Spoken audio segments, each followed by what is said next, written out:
शाम के वक्त शहर में मौसम काफी ठंडा था और हल्की हल्की सी बारिश हो रही थी।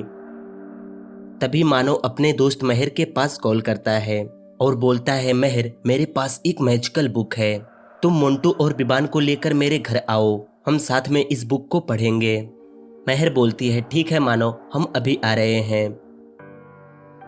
कुछ देर में मानव के दोस्त मानव के घर आ जाते हैं। मानव अपने दोस्तों को वह बुक दिखाता है और बोलता है, दोस्तों यह एक जादुई किताब है जो हमारी इच्छा को पूरी करती है।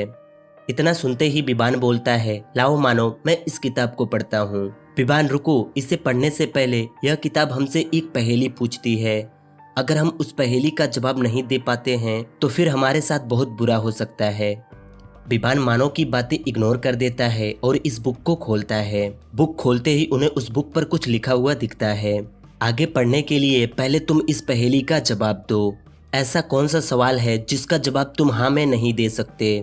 यह सब इस पहेली का जवाब सोचने लगते हैं। क्या आपको इस पहेली का आंसर पता है? अगर हाँ तो आप हमें कमेंट करके बताइए।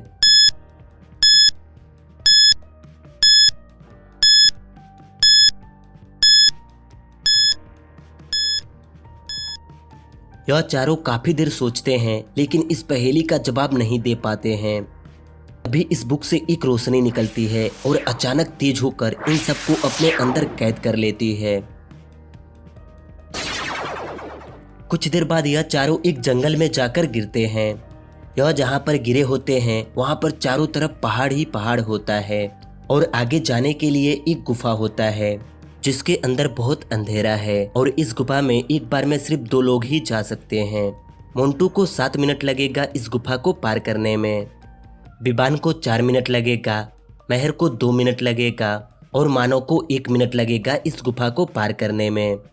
महर के पास उसकी फ़ोन है जिसमें सिर्फ 14 मिनट उसकी फ्लैश चलेगी। अब कैसे पार करेंगे यह लोग इस गुफा को, आप हमें कमेंट करके बताइए।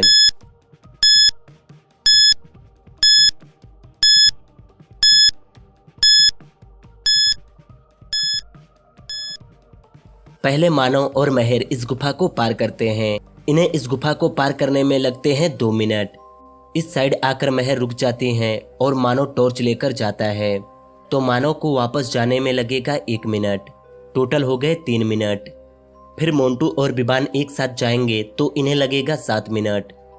टोटल हो गए 10 मिनट।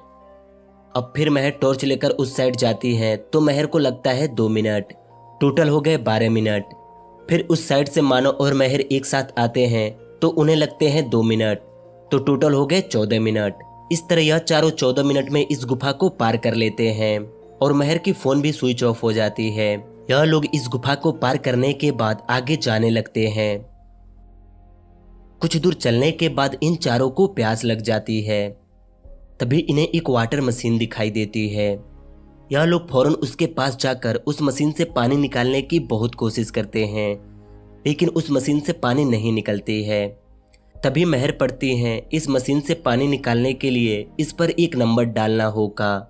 दोस्तों यह देखो, 1 2 3 4 4 6। मोंटू इसे पढ़ने के बाद फौरन उस मशीन पर 1 2 3 4 4 6 नंबर डालता है लेकिन यह मशीन बोलती है इनकरेक्ट पासवर्ड।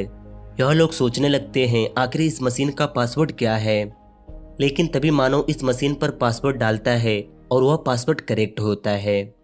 लेकिन कैसे? मानव ने कौन सा नंबर डाला? क्या आप बता सकते हैं? आप हमें कमेंट करके बताइए।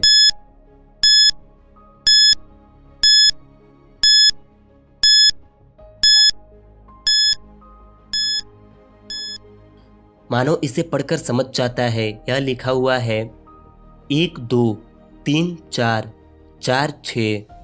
मानो इस पासवर्ड को समझ गया और इस मशीन से पानी निकालकर सब पीने लगे। क्या आप इस पासवर्ड को समझ पाए थे? हमें कमेंट करके जरूर बताइएगा। यह लोग पानी पीने के बाद आगे बढ़ने लगते हैं। तभी बारिश होने लगती है। यह चारों बारिश से बचने के लिए एक घर में जाकर छिप जाते हैं। 2-3 घंटे लगातार बारिश होने के बाद बारिश रुक जाती है। यह लोग इस घर से निकलते हैं और आगे जाने लगते हैं। कुछ दूर जाने के बाद इन्हें एक नदी मिलती है जिसे पार करके आगे जाना होगा। यह चारों पैदल ही इस नदी को पार करने लगते हैं।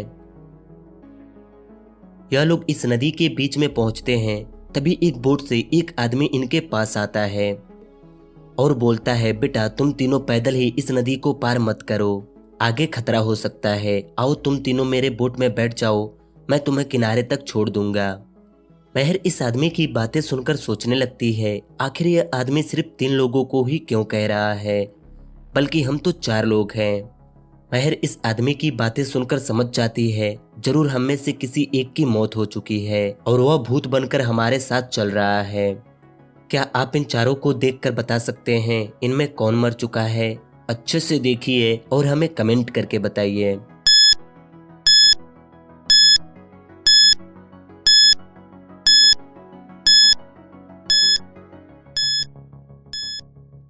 दोस्तों, इनमें विबान मर चुका है क्योंकि पानी में इन सभी की रिफ्लेक्शन दिख रही है, लेकिन विबान की नहीं। यही देखकर यह तीनों फौरन इस बोट में बैठ जाते हैं। यह आदमी इन तीनों को नदी के किनारे छोड़ देता है। अब यह तीनों आगे जाने लगते हैं। आगे जाने के बाद इन्हें 2 रास्ते दिखाई देते हैं जो इन्हें इस जादुई जंगल से बाहर निकाल देंगे। पहले रास्ते पर लिखा हुआ है, क्या तुम जिंदा हो? और दूसरे रास्ते पर लिखा हुआ है, क्या तुम सो रहे हो? यह तीनों इन दोनों रास्तों को देखने लगते हैं। क्या आप इन दोनों रास्तों को देखकर बता सकते हैं कि इन तीनों को किस रास्ते से जाना चाहिए? अच्छे से देखिए और हमें कमेंट करके बताइए।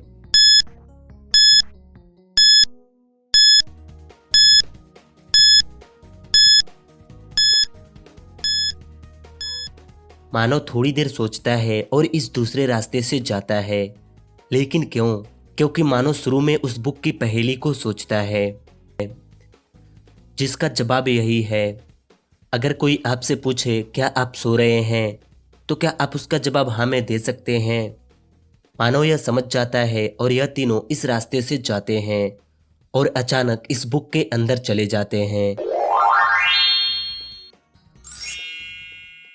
और फिर थोड़ी देर में यह चारों अपने घर में आ जाते हैं। विबान, तुम तो मर चुके थे। महर, जो भी हमारे साथ होता है वह बस इस बुक के अंदर ही होता है। इस तरह यह चारों उस जादुई जंगल से बच जाते हैं और मानो इस बुक को हमेशा हमेशा के लिए अपने अलमारी में लॉक कर देता है। चलिए अब इन दोनों माँ को देखें और बताइए कि इनमें कौन सी माँ सौतेली है। आप अपना आंसर कमेंट कीजिए।